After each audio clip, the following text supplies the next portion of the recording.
美军上将想用空海一体战对付中国，证明美军已老朽了，没太多的招数了。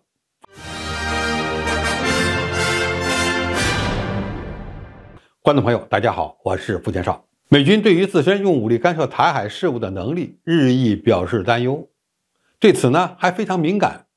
他们心里清楚，在解放军发展的反介入区域拒止能力逐步成熟之后，美军以航母为中心的海上作战体系，以及在第一岛链、第二岛链上的军事基地正在失去威慑力。为此，他们计划发展分布式杀伤链、马赛克战、跨域融合作战体系、跳岛作战等新型的作战概念。其核心目标无非就是保持兵力分散、火力集中，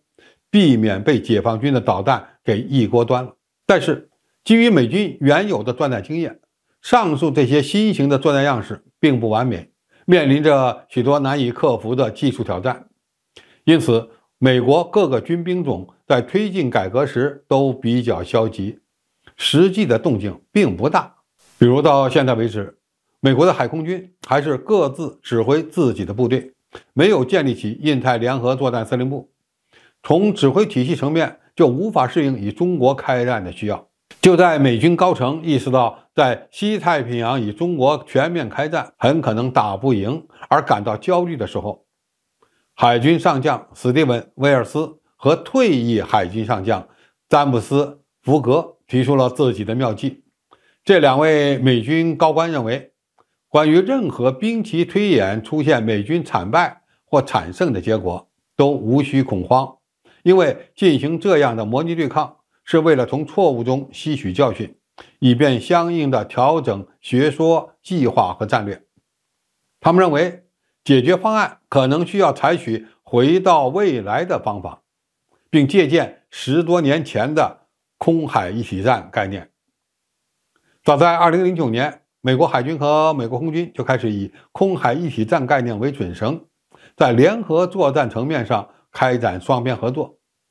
也就是联合使用空军和海军的作战力量对抗中国的反介入区域拒止系统。其关键呢，就是要研制出对中国的作战系统进行纵深攻击所需的武器平台，而非仅仅发展远程武器。2013年的美军战略文件将该目标描述为空海一体概念解决全球反介入区域拒止挑战的方法是发展能够进行纵深攻击，以扰乱、摧毁和击败对手的网络化综合部队。说白了，美军必须提供可在关键空域建立禁飞区的能力，要能压制中国的防空系统，进而破坏中国的反介入作战体系。这两位美军上将认为，中国的反介入区域拒止系统令人生畏，但并非没有弱点。2022年，美国国防部暗示了中国在防空和导弹防御方面的有效范围。他指出，中国在陆地和海岸之间556公里范围内拥有强大且冗余的综合防空系统，该架构依赖于广泛的预警雷达网络、战斗机和各种自动化系统。因此，美国空军和海军可以利用中国防空系统的间隙发起攻击。所以，美国军队对付中国的最佳战略就是海空军加强联合训练，帮助美国在希望的时间和地点夺取制空权和制海权，从而实现指挥官的目标。此法将破坏中国反介入区域拒止侦察打击综合体，从而限制解放军导弹武器的有效射程和能力。这两位美国上将强调，中国的系统远非无敌，可能会受到影响。詹姆斯·福格是退役的海军上将，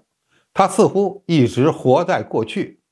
无非是看到美军使用空海一体战战略曾经在利比亚、叙利亚这些国家成功地实施了军事行动，但是他不懂现代战争的形势已经变了，对手也变了。空海一体战需要美军拥有足够的作战平台，在与解放军的对决时获得优势，而这一目标在中国家门口是根本就实现不了的。现代战争的特点已经变成了发现即摧毁，特别是反舰弹道导弹、高超音速导弹、隐身战斗机的列装、天基卫星侦察网络、无人机监视网络的发展，让美军传统的兵力集中的作战样式变成了活靶子。另外，中国依托陆地纵深建立的信息传输网络，也比美军所依赖的电磁信号更加可靠。解放军在整个火力打击环节方面几乎都处于优势的状态，能够获得更多的打击窗口。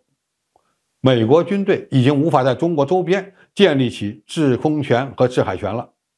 这个现实的确让美国的老将军们难以接受。如果美国的现役军人也像他们这么回头看，并轻言战争，